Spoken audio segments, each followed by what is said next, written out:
Welcome to the domain of access to justice.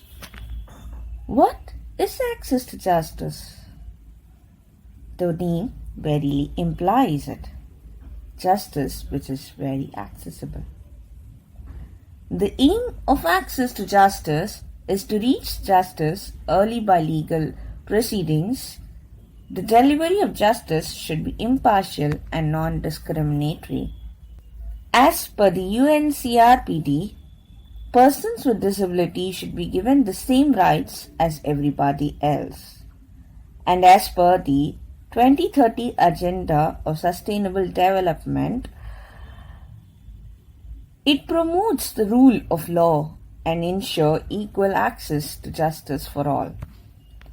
Member states have a unique opportunity to implement Article 13 of the Constitution as part of their strategy to accomplish the goals of the 2030 Agenda, which implies that no one should be left behind. Disability Legislation Unit and its highlights. How did Disability Legislation Unit came into place at Vidya Sagar? Mr. Javed Abadi, the then director of the National Center for Promotion of Persons with Disabilities in India, established 5 units of DLU across the country, including the one in Vidya Sagar in the year 2003. DLU is one kind unit run by the persons with disabilities, reflecting the UNCRPD motto, "Nothing about us without us."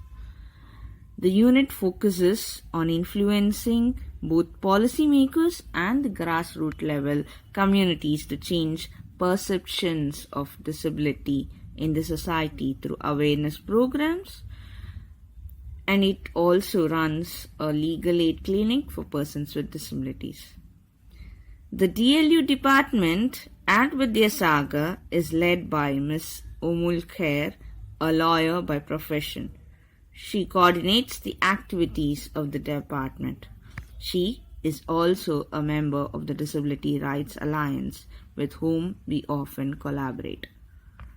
Here are the glimpses of temporary pathway along with beach wheelchair at Marina Beach.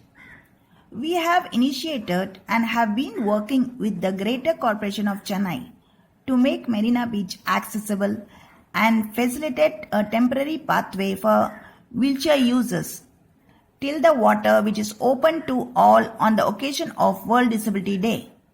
We have been working with Greater Corporation of Chennai from 2016 to ensure the availability of beach wheelchairs for those who have mobility issues, and this can be used by everyone. This is ongoing project of the Disability Legislation Unit of Vidya Sagar along with Disability Rights Alliance. This year, one-day celebration went on till 3 weeks. And also, in collaboration with the Differently Abled Welfare Department, we conducted sensitization program on how to handle persons with disabilities to CISF staff of airport authorities and bank officials. Project timeline on access to justice. Working on to ensure that persons with disabilities to have access to justice, that they are not excluded or marginalized by our justice system. We want to ensure that every police station with the list of sign language interpreters and special educators that the official and judiciary can rely on. We carried out thorough research on this project from other states. We first spoke to the sign language interpreters in Chennai to see how they are functioning. We found that very few sign language interpreters going to different police stations appointed by clients in Chennai. We also discussed with senior advocates who are working with disability sector. They help us in the process. Then we prepared a representation on the basis of access to justice based on RPWD Act 2016 and POCSO Act 2012. This proposal was presented to the State Commissioner of Persons with Disability, Tamil Nadu. The commissioner listened to all our points and read our representation. He said that providing the entire police force with the list can be a difficult task. The explanation behind this that police force constantly changes as they get transferred. He also said that special educators can be provided with these one-stop crisis centers as the police often contact them for intermediaries. Then he passes on our proposal to the Social Welfare Department. We also interacted with the one-stop crisis center suggested by him. The government has established a special scheme named Saki One-Stop Crisis Center. Since the Nirbhaya incident, the objective of the scheme is to provide integrated support and assistance to women affected by violence. We also mailed our proposal to the Principal Secretary to the government and Mr. Lalvena IS Welfare of the Differently Abled Person Department. Secretary to the government, he also suggested meeting the ADGP Crime Against Women and Children Wing to ensure that police stations are made aware about this center and direct person with disability towards this crisis center. He has also recommended to Mr. Shambhu Kolekar to work on the provision of the POCSO Act. Mr. Shambhu Kolekar has sent Tabal to Joint Secretary Welfare of Differently Abled Person Department. This project is on the process. Free legal aid for persons with disabilities. What do you think free legal aid is? The term verily says that legal services should be provided free of cost for persons with disabilities who cannot afford the services of a lawyer. As per Section 3, no one should be discriminated on the grounds of disabilities. To bring this into practice, the National Legal Services Authority (NALSA) was formed under the Legal Services Authorities Act 1987, which states that in every state, Legal Services Authority should be formed to give effect to the policies and the directions of the NALSA. And in every district Legal Services Authority should be formed to implement the legal services programs in the district. The District Legal Services Authority is located at the District Courts complex in every district. Now let's see how Legal Aid Cell at Vidya Sagar was set up. It was set up in the year 2017 under the Disability Legislative Unit at Vidya Sagar in collaboration with the Tamil Nadu State Legal Authority. So, what is the purpose of starting up this cell? Persons with disabilities were not able to access justice due to issues like affordability and accessibility. And what is so special at Legal Aid with Cell Vidya Sagar? Unlike other judicial centers, we offer accessible communication such as ISL, Indian Sign Language, and AAC, Alternative and Augmentative Communication. We have worked over 50 cases where the journey and outcomes are important for persons with disabilities to understand their rights and work on further advocacy. These cases range from matters of education, examination, employment, property disputes, legal guardianship, domestic violence, environment, and social discrimination. Most of them took many months to get resolved and required several interventions.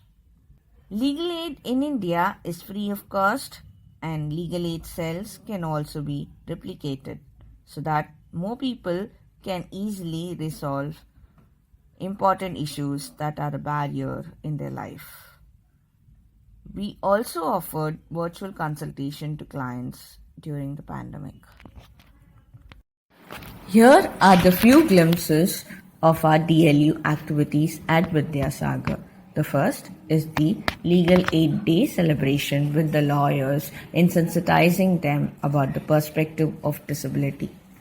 The next is the inauguration of our Legal Aid Clinic which was inaugurated by the member secretary of the Tamil Nadu State Legal Service Authority.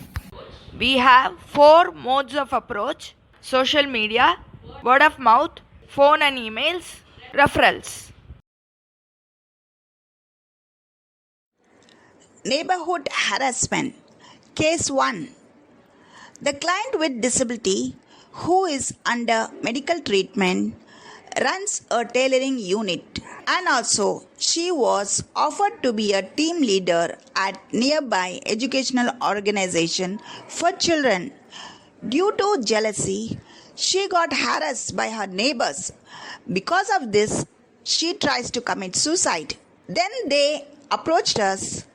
We spoke to the police. They went to the spot and warned them. Finally, the problem got dissolved. Case 2. The client with intellectual disability who was mocked by his neighbor and misused his parking area multiple times. Even though they are aware of his condition, they put false complaint, state that client must be an institution, not in the community. This issue came to us. We told to client to get a written statement what they have proposed. After that, police not responded.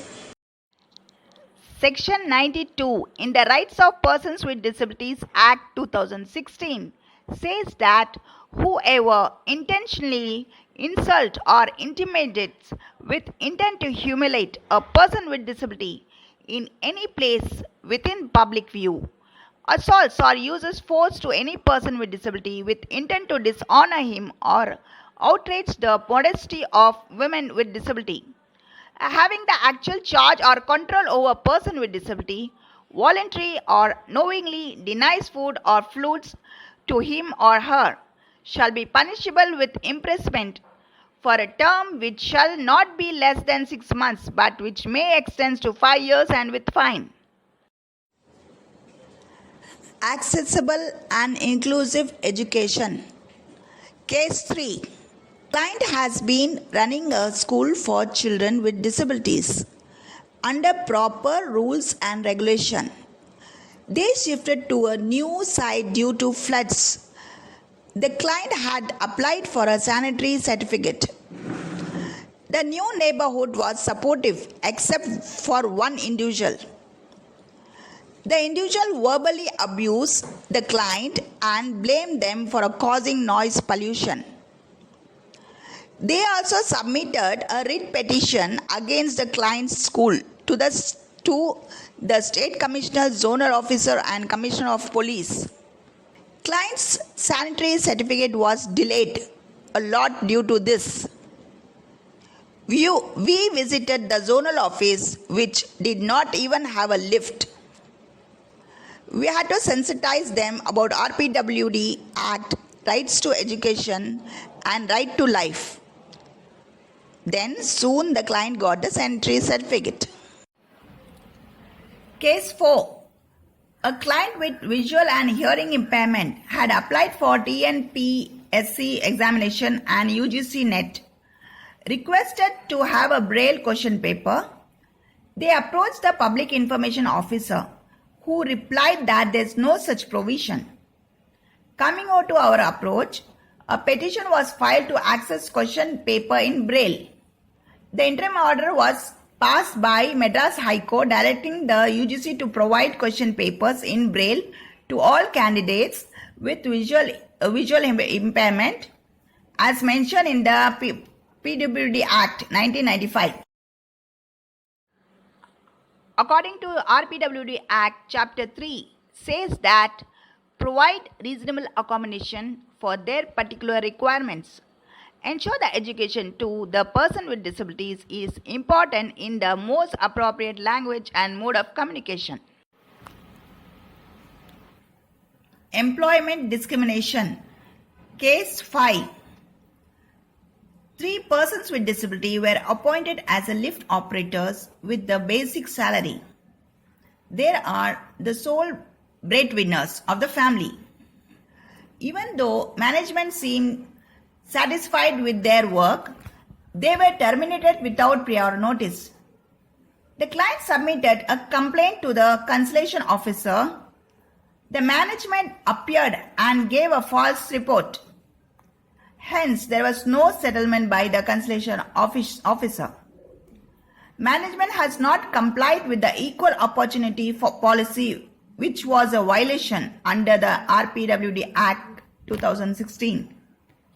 We then filed a petition before the Labour Court. Court gave the order in favor of the petitioner. However, the management has taken the case to the High Court. RPWD Act 2016 says that prohibits any discrimination in employment on the basis of disability, even when the disability is acquired during service. Every establishment shall notify equal opportunity policy and shall be registered a copy of the said policy with Chief Commissioner or State Commissioner. Access to justice. Specific cases. Case 1. Client with hearing impairment was sexually abused and the case came to the court and the judge wanted to record her testimony to cross-examine her. The interpreter should be provided, otherwise testimony goes wrong. It's difficult to explain to the court of honor. Case 2. The client with intellectual disability was sexually abused and FIR was filed. The statement was recorded with the presence of a special educator, but no assistance was taken from her and directly questioned the victim. Hence, the recording is not valid and High Court dismissed the case.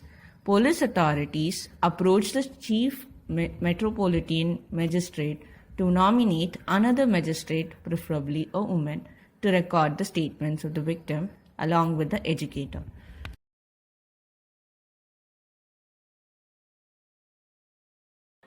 The Criminal Law Amendment Act 2013, Section 154, Clause 1, which deals with the recording of FIR, was amended to include that in certain offences against women, including rape, the FIR has to be recorded by a women police officer or any women officer. It also added that in case of women who is temporary or permanently mentally or physically disabled and alleges commission or attempt of an offence, then such information shall be recorded by a police officer at her residence or at a place of her choice in the presence of an interpreter or a special educator. Along with this, such information shall be videographed and her statement before the magistrate shall be recorded. Section 164. Magistrate shall record the statement of persons against whom such offence has been committed as soon as the commission of the offence is brought to the notice of the police, provided that if the person making the statement is temporary or permanently mentally or physically disabled, the magistrate shall take the assistance or an interpreter or a special educator in recording the statement, and which the assistant of an interpreter or a special educator shall be videographed. It is a non-bailable offence. Chapter 16 says Offences and Penalties. This chapter highlights the punishment for individuals who don't follow the provision of this Act. Any persons who violates the provision of the Act or any of the rules for the first time will be punishable with the maximum fine rupees 10,000. Any person who violates the provision of the Act or any of the rules for the second time or more, the same will be punishable with the maximum fine rupees 50,000 to 5 lakhs.